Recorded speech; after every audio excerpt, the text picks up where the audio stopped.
हमारा टॉपिक जो है वो लूप टेस्ट है और लूप टेस्ट का मकसद क्या है और लूप टेस्ट कैसे किया जाता है।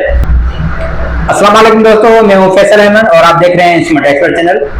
जैसे कि आज हमारा टॉपिक बहुत ही सिंपल है मगर बहुत ही ज्यादा इस्तेमाल होने वाला।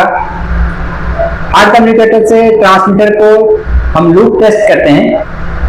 तो लूप टेस्ट का मकसद क्या होता है और लूप टेस्ट कैसे किया जाता है, किस तरह हम सेटिंग में जाते हैं, सारी सिमुलेशन हम हार्ट कम्युनिकेटर से आपको करके दिखाएंगे। पहले मैं आपको सेटअप दिखा देता हूं कि ये हमारा टेम्परेचर ट्रांसमीटर है, एबीबी का ट्रांसमीटर है PTR200 और ये टेम्परेचर ट्रांसमीटर है और इस पे हमने थर्मोकपल जो है वो कनेक्ट किया हुआ है, जो कि फील्ड से समझे के थर्मोकपल आ रहा है। आरटीडी भी हो सकता है। इसकी सेटिंग जो है वो आपको दिखा दूंगा कि इसकी वायरिंग किस तरह की जाती है। ये वायरिंग डायग्राम है, इसमें 2 wire RTD, 3 wire RTD, 4 wire RTD और थर्मोकपल लगा सकते हैं हम और इसमें पावर भी देख सकते हैं हम। तो बाकी ये देखें कि ये टेम्परेचर ट्रांसमीटर है और ये हमारा पावर सप्लाई है जो कि हमने लूप पावर यहाँ पे यूज किया हुआ है और मल्टीमीटर जो कि हमने सीरीज में लगाया हुआ है और हार्ट कम्युनिकेटर जो कि हमने ट्रांसमीटर में लगा के हमने हार्ट कम्युनिकेटर जो है वो कनेक्ट किया हुआ है। तो इसी तरह ये कंप्लीट लूप है। तो वायरिंग जैसे कि मैंने काफी मरतबा बताया हुआ है कि वायरिंग हम किस तरह करते हैं।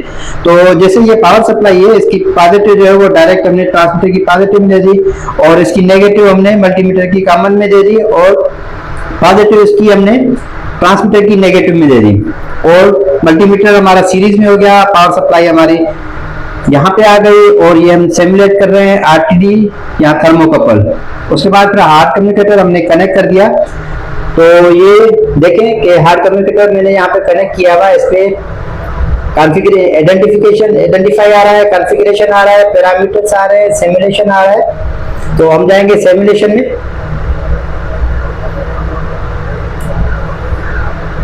तो सबसे पहले मैं दिखा दूं कि ये देखें कि थर्मोकपल मैंने लगाया हुआ है और ये हम सिमुलेट कर रहे हैं।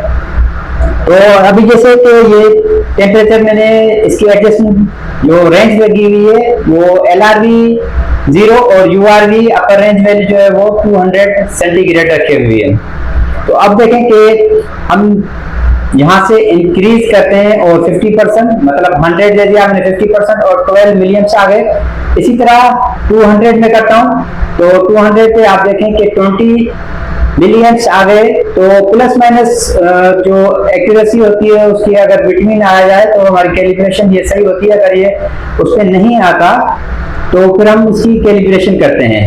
मकसद ये होता है कि ट्रांसमीटर की जो AO सिग्नल है, जो कार्ड है AO कार्ड, उसको उसकी हेल्थ चेक की जाती है और DCS पे AI सिग्नल जो है वो वेरीफाई किए जाते हैं। मतलब कि ट्रांसमीटर की आउटपुट जो मिलियम्स हैं उस कार्ड को हम वेरीफाई करते हैं और DCS पे जो AI सिग्नल आते हैं रेंज के हिसाब से उसको हम वेरीफाई करते हैं। तो complete loop from transmitter to DCS हमारा वेरीफाई होता है लूप टेस्ट से। तो मैं लूप टेस्ट करके दिखाता हूँ। जैसे अभी ये इन द सर्विस है तो हमारे पास जितना टेम्परेचर आ रहा है ये टेम्परेचर सिमुलेट किया हुआ है मैंने, मगर एक्चुअल ये ट्रांसमीटर फील्ड में लगा होता तो ये आरटीडी या थर्मोकपल होता। तो एक्चुअल ट्रांसमीटर फर्ज करें कि हमारा फील्ड में लगा हुआ है तो जब भी हम कैलिब्रेशन करते हैं तो हम परमिट लेके आते हैं। उसके बाद ऑपरेशन को इस सिस्टम का बताते हैं कि क्योंकि ये टेम्परेचर आउट ऑफ सर्विस हो जाएगा तो उसकी रीडिंग जो है वो आउट हो जाएगी, इससे कोई इफेक्ट तो नहीं होता। उस चीज को हम बाईपास करते हैं या फोर्स करते हैं।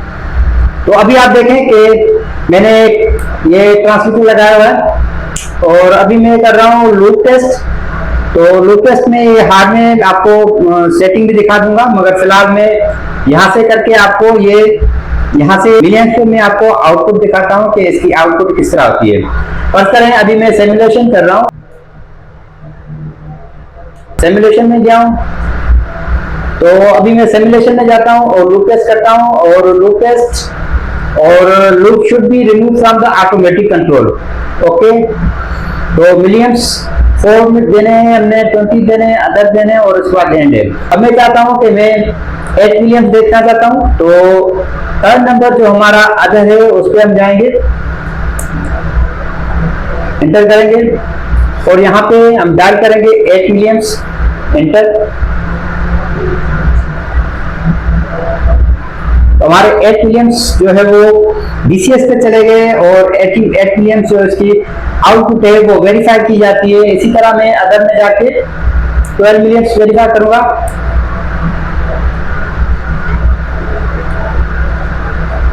$12 million। ओके, अभी मैं 16 मिलियंस वेरीफाई करूंगा, यहां पे डायल करूंगा 16। ओके, उसके बाद फिर मैं 20 मिलियंस करूंगा जो कि 100% रेंज बनती है यूआरवी। ओके,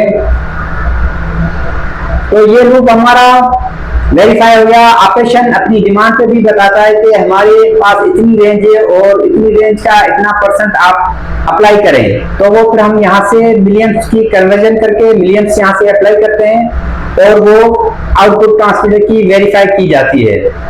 इसी तरह ये प्राइसिंग हो गई। उसके बाद फिर हम फाइलिंग पे चेक करते हैं 16 millions, 12 millions, 8 millions and 4 millions. उसके बाद जो 4 नंबर ऑप्शन है इसमें एंड, तो एंड लाजमी हम करते हैं, अदरवाइज ये अगर मैं इसी तरह हार्ड कम्युनिकेटर को यहाँ से ट्रांसमीटर से निकाल दूंगा तो ट्रांसमीटर जो है वो हमेशा इस फोर्सिंग में रहेगा, क्योंकि ये फोर्सिंग सिग्नल है जो कि हम फोर्स करते हैं।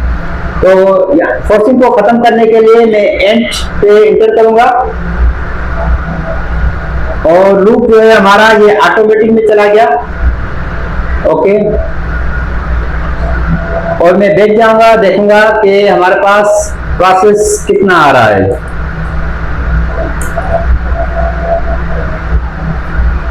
हमारे पास 199.9 आ रहा है और 19.99 मिलियंस आ रहे हैं। तो अगर हम रेंज चेंज करेंगे तो वो भी सेटिंग में आपको बता दूंगा। फिलहाल हमारे पास था लूप टेस्ट, तो लूप टेस्ट आपको बता दिया। अगर कोई भी आपके पास सवाल हो तो आप पूछ सकते हैं। मैं हूं फैसल अहमद और आप देख रहे हैं स्टूडेंट चैनल। अल्लाह हाफिज।